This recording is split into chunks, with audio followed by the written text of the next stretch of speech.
In our first lecture, we are going to explore ideation because it's the starting point for developing a business idea so that a feasibility study can be initiated. So how do we produce a business idea?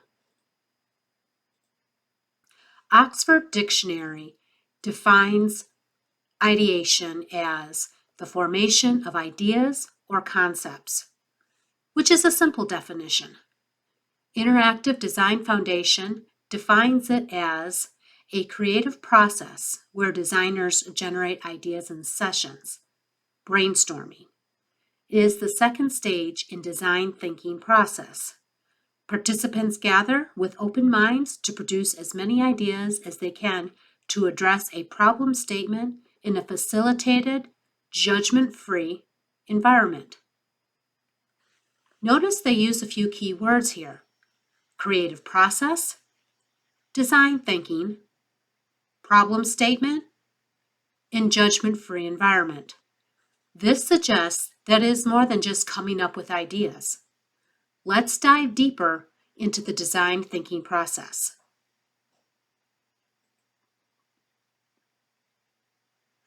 Let's start by looking at common misconceptions about designing or ideation. It can only be done by creatives.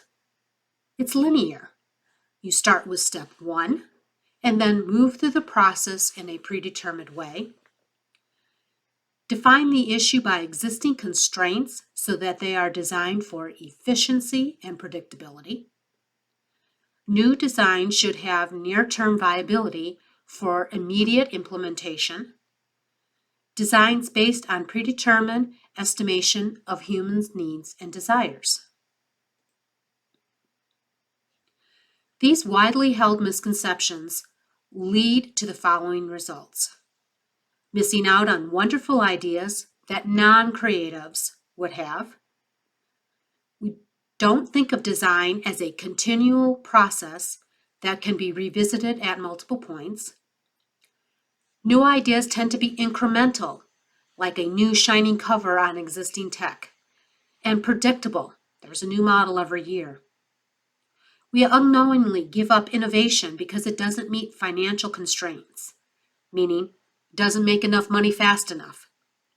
And it produces meaningless products destined for the landfill. Consumerism. We see these results often. There are some exceptions, and we have breakthrough products like AI.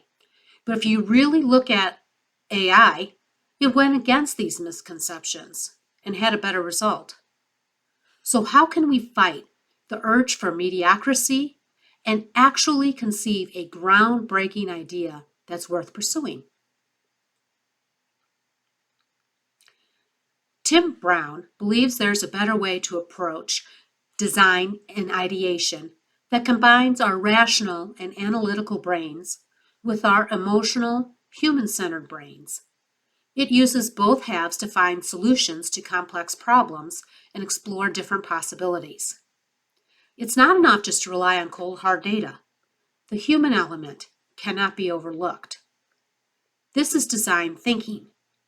It is a practice or approach to innovation that can be used in all aspects of business and society to generate breakthrough ideas that can be implemented. It combines the human point of view with technological and economical feasibility. It integrates our ability to be intuitive, recognize patterns, construct ideas with emotional meaning with rational and analytical tools. The design thinking process is continuous, a system of overlapping spaces rather than ordinary sequence of steps. There are 3 steps: inspiration, ideation, and implementation. Inspiration is identifying a problem or opportunity. Ideation is generating and testing ideas, like prototyping. Implementation is going to market. And notice that any step could produce insights, which could lead to new inspirations or new ideas to be prototyped and introduced to the market. And then we're right back to the beginning with inspiration. That's what we mean by a continual process that is not linear, meaning complete these steps and you're done. The last slide gave us the steps to the design thinking. But what elements do we need to set up a successful design thinking experience? We're going to talk about 4 things: the brief, the team, the environment, and insights. The brief sets the constraints the project team uses for direction. These are things like the price point, available tech, market segment, due dates, etc.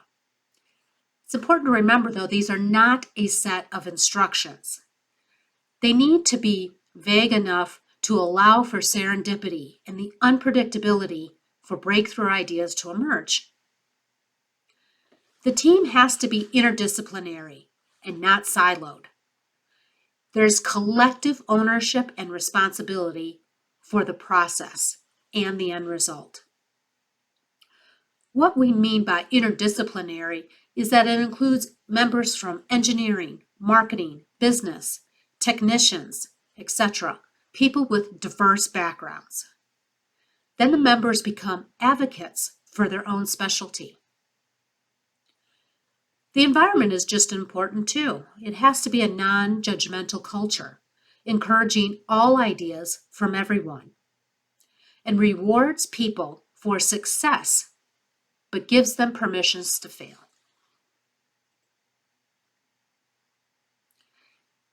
Insights are a deep understanding of a person or thing. But the problem with insights is that they're hard to get because people are ingenious at adapting to inconvenient situations. They often don't know something is a problem or could be better. If I'd asked my customers what they wanted, they'd have said a faster horse. That's a very famous quote from Henry Ford, the first automaker. And I think it kind of really drives home the point of people don't know it's a problem or they don't know what they need. They just thought they needed a faster horse, not an automobile. It was inconceivable that an automobile could even exist. Therefore, you just can't ask people what they want. And that's the focus of study groups, focus groups, surveys, and really they don't produce creative, tangible results. The challenge is helping people articulate these latent needs they don't even know they have. And how do we help people articulate those needs? Or how do we even figure out what those needs are in the first place? And that comes through insights, observations, and empathy. Insights. Go out in the world and observe. Look at the mundane, thoughtless acts people do every day. Identify the workarounds people employ, like the sticky notes that labels all the cords that are underneath their desks, or the zip ties that hold all those cords together and out of the way. And explore the relationship between people and the products. How are people interacting with the products in their own environment? Observations. Here we're seek them out where people are, where they live, they work, and they play. See them in their environment, not your own or not the lab. Look for what they don't do or don't say. Not just what they're doing or what they're saying, but so much insight and information can come from what people don't say or don't do. Don't concentrate in the middle where everybody is. Look at the edges and the outliers. Look for the extremes. Look for the collector that has 1,400 Barbies. Social scientists can be really useful here in this area because we're really talking about human behavior. And empathy. Put yourself in the other's shoes or see the world through their eyes. Live and understand their experience. I read a story of a young, very capable woman who assumed the life of her elderly grandmother so she could better understand what it was like to live as an elderly person. This meant that she actually dressed up as an older person would and changed her movement, her gait, walked with a cane, stumbled a bit, as if to emulate reduced mobility. And then she went out in society and found out just how difficult it was for elderly to exist and function in our society. There's even a story of her getting beat up and her purse snatched, and the trauma that she went through that experience. Also, feel the world through their emotions. Remember what it was like to buy your first car or move into a new place. Because these things give us a deeper understanding because we have a high level of acuity when everything is new. We really see things for the first time. It's like getting a new pair of glasses and you're finally able to see, or traveling or walking through a large ordeal to get someplace, and all of a sudden you're there and you walk out and you pop up into the area and you're like, wow, I made it, whoo! That is the feeling you want to get, that higher level acuity, and you're not relying on some preconceived familiarity.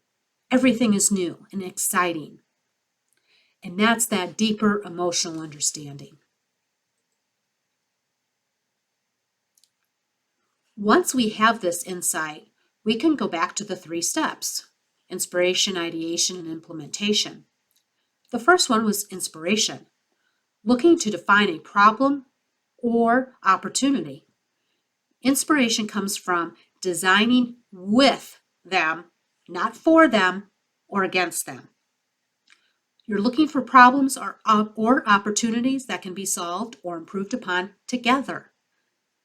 And storytelling is important. It's how we weave these experiences together into a coherent, memorable message.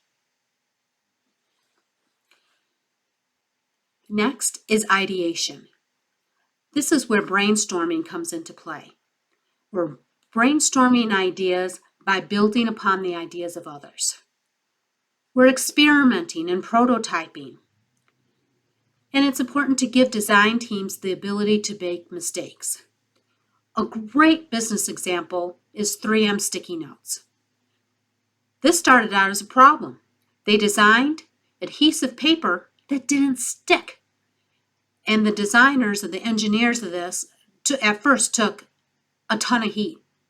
But he actually sang in his church choir and used those bad notes that didn't stick as placeholders in his hymnal as he was singing. And he realized that they were so valuable because they could be removed from the pages without damaging the pages. And all of a sudden, the whole idea of today's sticky note was born. And it's important as we're thinking of experimenting and prototyping, is it not being wasteful or inefficient, redundant, because that leads to a downward spiral of incrementalism, not what we want. Experimenting and prototyping needs to be quick and dirty. Prototypes and examples don't need to be made perfect or made pretty. They can be made out of crappy materials or cardboard, things that you would think that you would throw away, or just things you have lying around. 3D printing has really opened up this prototyping capability and put it in the hands of ordinary people so that prototypes can be created in people's very own living rooms or basements. The faster we make our ideas tangible, bring them to life, the faster we can evaluate them, refine them, and pick the best one. We've talked a lot about prototyping products, but we can also prototype services or experiences by creating characters that fit our target market and explore how they experience a product or service. We're looking at the whole customer journey and all their touch points. That's one of the reasons why Apple is so successful. They actually use the products. They use those iPhones and all the features to them before they put them out into the public, making sure that they work, they're useful, and they're just intuitive. So that's what we mean by developing characters and seeing how it's being used in the wild, or using improvisation to think of stories of how these products or services are being experienced. Last, we have implementation, or actually going to market. This requires active participation with the consumers. It's not just put a product out there, put a service out there, and they'll buy it. It doesn't work like that anymore. Consumers are much more sophisticated. And you're actually designing the consumer experience. So this means we're going to work together to ensure the product or service is being used correctly. Customer service after purchase is so important here. Another example is an architect will make up plans, and he'll work or she'll work with the general contractor to ensure that the plans are completed as designed. The architect just doesn't want to give the general contractor the plans and hope for the best. They need to be part of the process so that the customer actually gets what they thought they were getting in the original architectural plans and the original design. Again, all through this process, you're telling a good story that delivers an emotional punch. This is where your marketing comes from. There's some great examples out there, and I have 3 to share with you. The first one is Volvo's car safety ads. Think about how powerful those ads are in the event of a crash. The family is still safe. Or how about Budweiser's ad around drinking and driving because someone was waiting at home? That's the dog looking out through the window, all sad that the guy didn't come home that night, but then so happy in the morning that he actually came home safe and sound. Or another example is iPhone had a holiday ad a few years back where a teenager is supposedly very unengaged with the family. He's always on his phone. But in the end, what he was actually doing was creating a beautiful family movie that he shared with everybody. That's that emotional punch that we're looking for. We've taken a very brief look at design thinking and hopefully expanding our minds into using it to come up with some good business ideas. I want to leave you with 3 ideas to ponder over the next week and take into our next lecture. Keep in mind that we are selling solutions that enhance the buyer's experience, that human aspect, through the product or service's entire life cycle. Think about how we can apply these principles in our experience to design a business idea whose feasibility can be further explored through our feasibility analysis. And last, remember we are all creative. Creativity doesn't fit a predetermined mold or type of person, like a creative. Our next lecture walks through exercises geared towards developing 5 ideas and evaluating them based on a rubric. The best one becomes the idea that the feasibility study is done on. Until then, take care and happy thinking.